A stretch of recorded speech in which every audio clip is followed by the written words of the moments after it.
Last night, our country fell victim to a brutal terrorist attack once again. As a result, I have just chaired a meeting of the Government's Emergency Committee, and I want to update you with the latest information about the attack. Shortly before 10:10 yesterday evening, the Metropolitan Police received reports that a white van had struck pedestrians on London Bridge.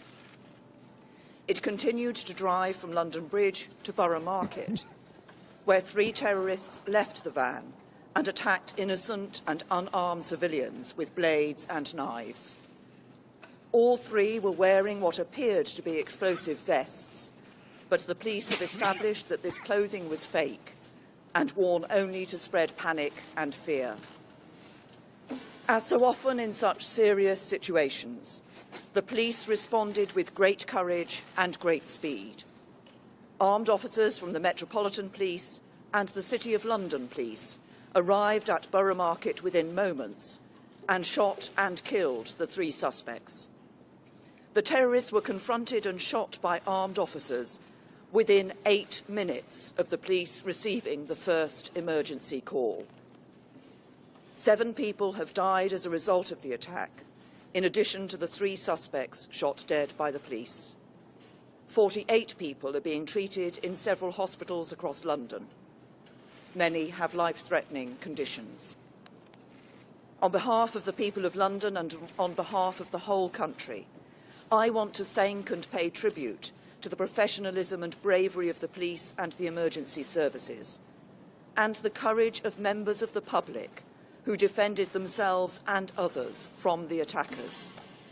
And our thoughts and prayers are with the victims and with their friends, families and loved ones.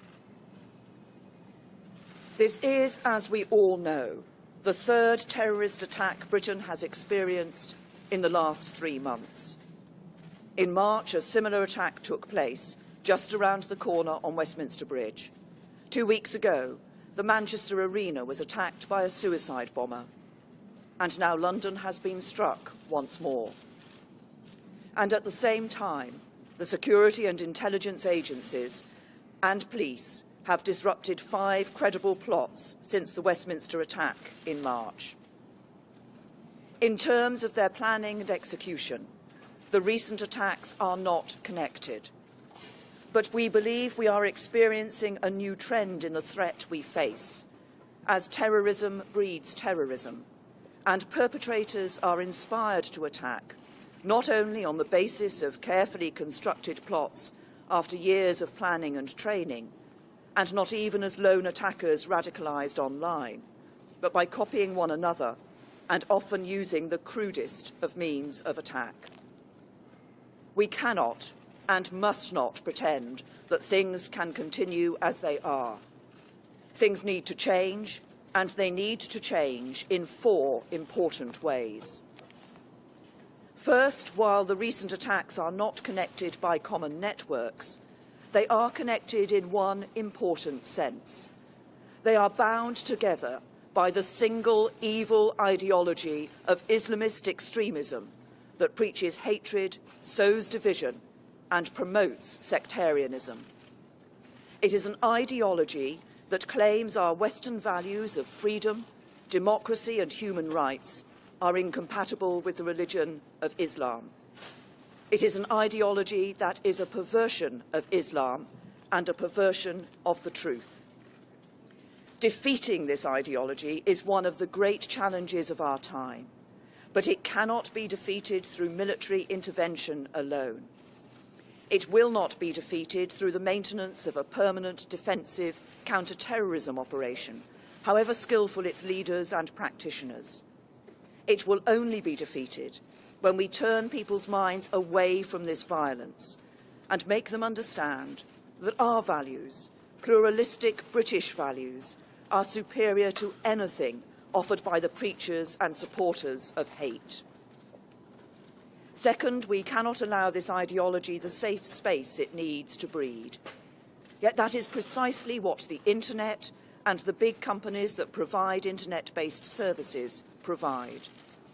We need to work with allied democratic governments to reach international agreements that regulate cyberspace, to prevent the spread of extremist and terrorism planning. And we need to do everything we can at home to reduce the risks of extremism online. Third, while we need to deprive the extremists of their safe spaces online, we must not forget about the safe spaces that continue to exist in the real world. Yes, that means taking military action to destroy ISIS in Iraq and Syria, but it also means taking action here at home. While we have made significant progress in recent years, there is, to be frank, far too much tolerance of extremism in our country.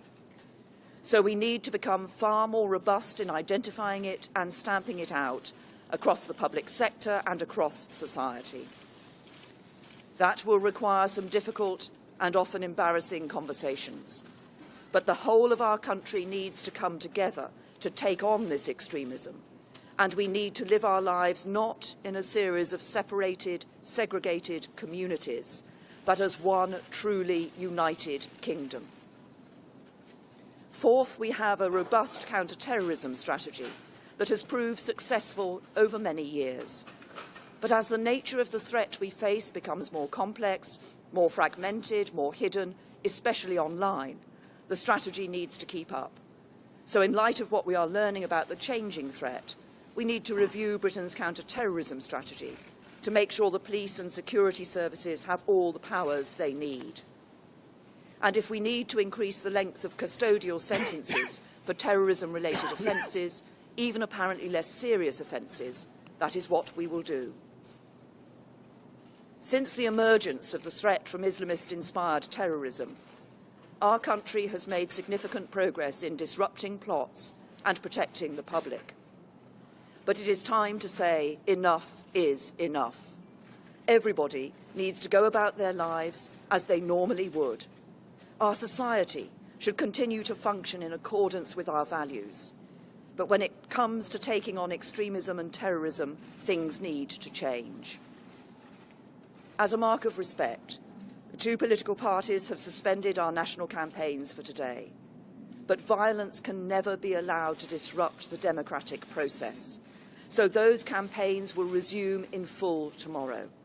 And the general election will go ahead, as planned, on Thursday. As a country, our response must be as it has always been when we have been confronted by violence. We must come together, we must pull together, and united, we will take on and defeat our enemies.